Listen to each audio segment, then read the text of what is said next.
I can pretty much say for sure that I would not have 4 published novels if it wasn't for a critiquing group and if it wasn't for the wisdom of others, as well as what I learned from critiquing others. I think I can safely say that I actually learned more from critiquing others in terms of applying that to my own work than I learned from my very excellent critiquers, which is substantial because I've had some excellent critiquers.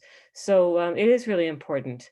And I think that if you've written your 50,000 words or you're darn close, or you've written, the same 3 words over and over again, whichever it is, um, the first thing you want to do is, if you are not in a critiquing group, and I will talk a bit about that, um, find readers that you can trust.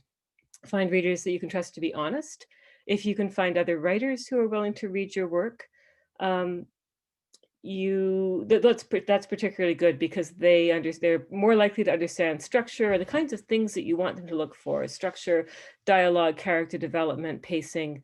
We'll talk a little bit about that sort of thing, but a writer might understand that more than a reader, but that doesn't mean that a reader, any kind of reader who's going to be honest with you, isn't going to give you the kind of feedback that you're going to need, because the people who are going to read your work ultimately will be writers, because we're kind of a club in a way and we read each other's work. But hopefully people who are non-writers are going to be your readers. So you want those too. And I would say that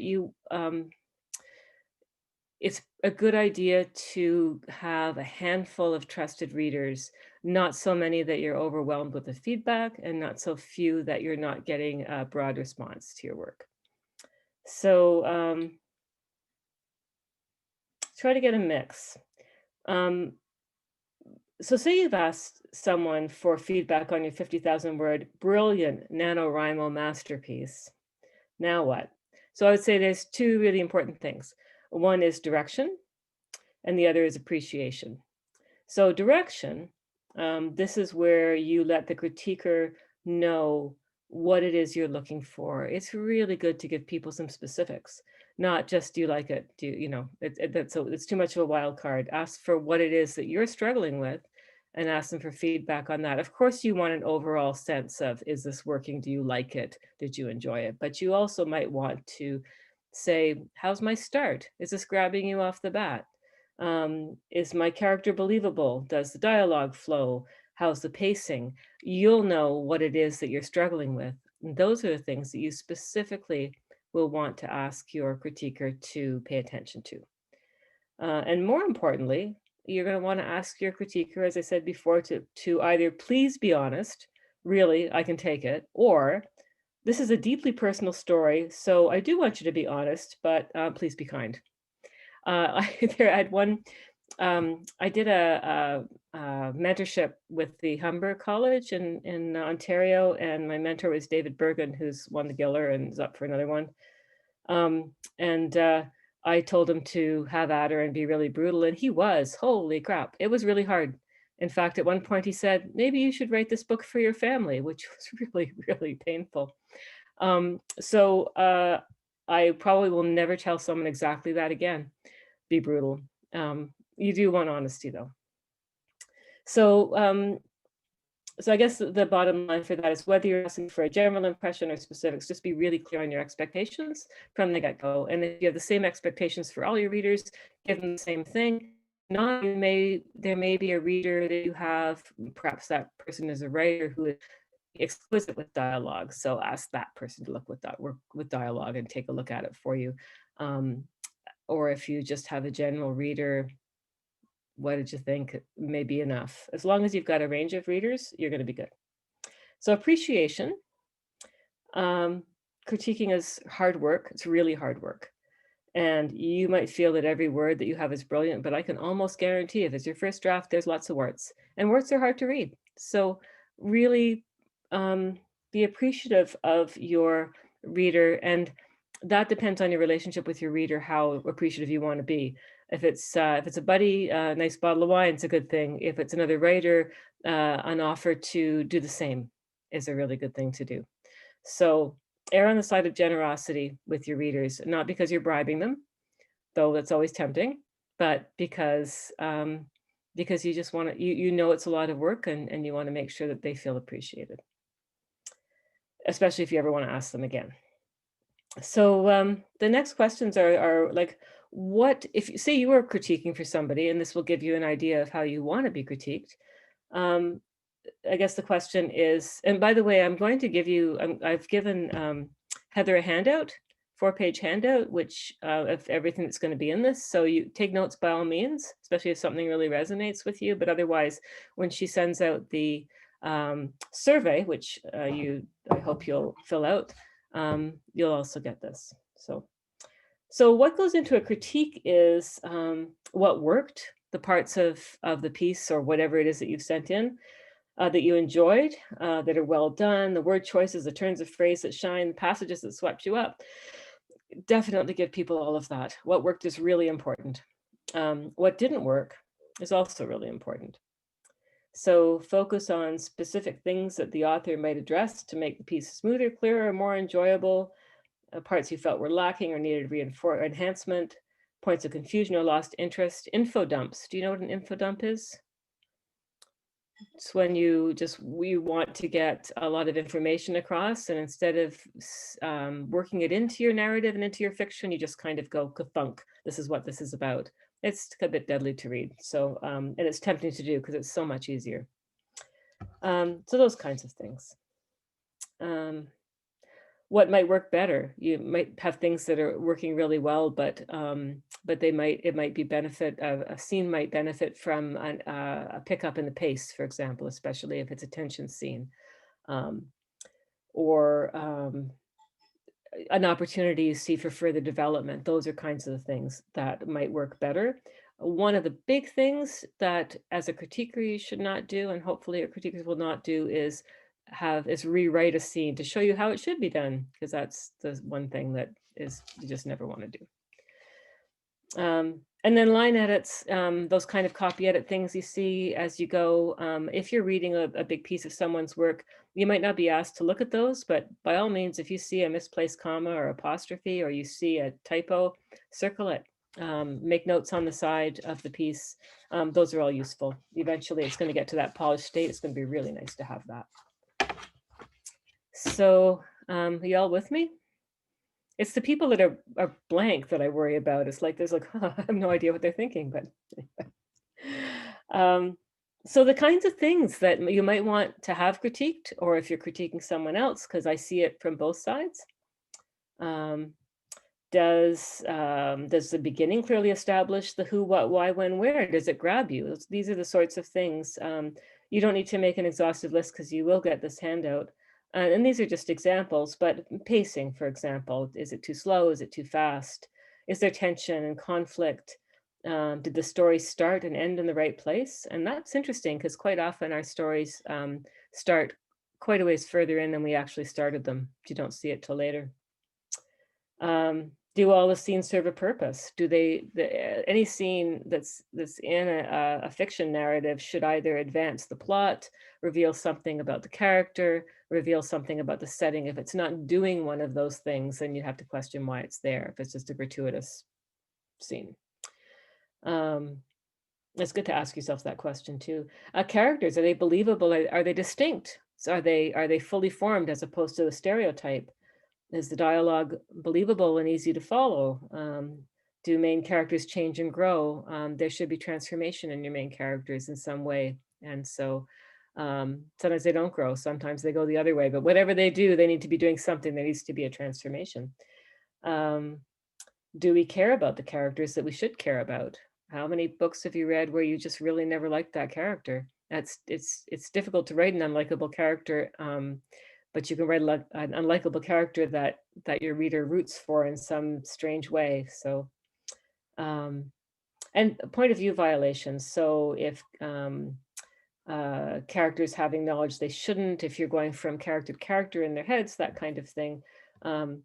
Setting, whether or not the setting's clear, if your senses are engaged, is the setting believable? And style, conventions of grammar, show versus tell. And story tenses, were they consistent?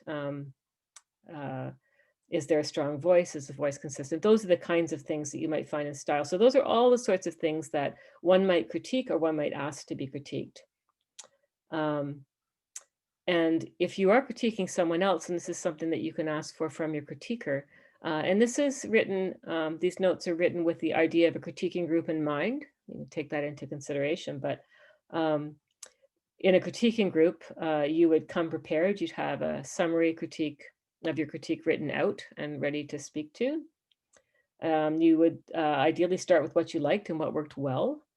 You'd address any questions or areas of concern that the writer identified, just as you would identify for your readers.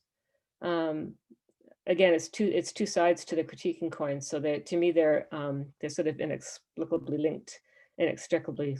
I've lost the word. And then also, what did not work about the story. So remember, when you're critiquing someone else, and hopefully this will happen when you're also being critiqued, you're critiquing the writing, you're not critiquing the writer. And it's just really important to keep those things separate. So it needs to be fair and constructive, and it needs to talk about the writing, not you keep doing this, that not like that. And then you would wrap up that critique with a summary of the most important changes that you feel are needed and where the strengths are. And what the writer should build upon. So that's kind of the brass tacks of critiquing. Receiving them's the other side of the coin. You will have at 7:14. I'm watching the time because I want you to be able to ask me questions. But so receiving critiques is interesting, and it's also a bit of an art form. You do want to crave criticism. If people say it's all fine and dandy, that is really not going to help you. So praise is good and necessary, but feedback that you can use is the most important thing. So encouraging that is super important, not ever letting your critiquer feel afraid to really tell you what they think. And so it's feedback you need to improve your writing skills overall, not just on this piece. So that's a lifetime pursuit, as most of us know. So crave criticism. Don't take it personally. Remember, it's not about you, it's about the writing.